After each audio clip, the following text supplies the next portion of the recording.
Assalomu alaykum hammaga. Biz Shovot tumani Maxtumquldamiz. Oqko'l mahallasi Turkmaniston 2-ko'cha 4-Ro'shanona uyidamiz.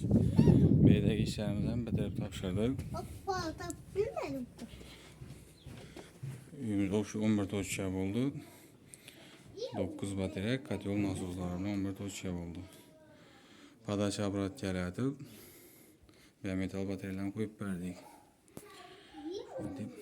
Kraniksiz qo'ydik. Kranik shart emas dedi uyning egasi.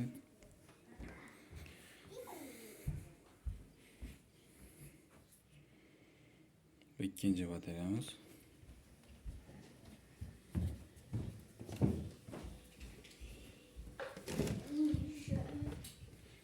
Bu üçüncü batareyamiz.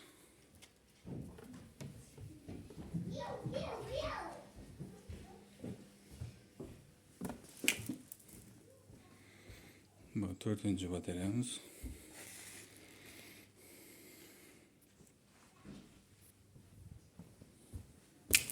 Bekten bir kanalımız var. Videodan yine göstermedik.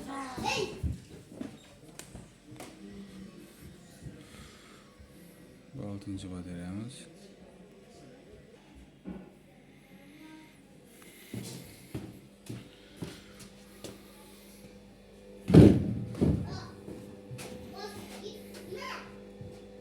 Tamırlarını koyup verdik.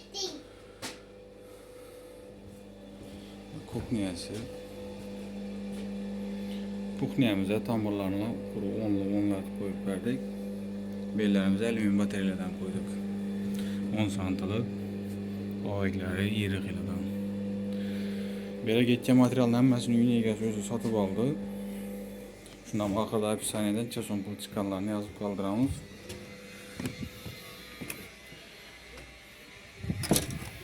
Nasoslarını koyup kranik edip samacak sistemada işi donatıp ventilatörü koyup verdik.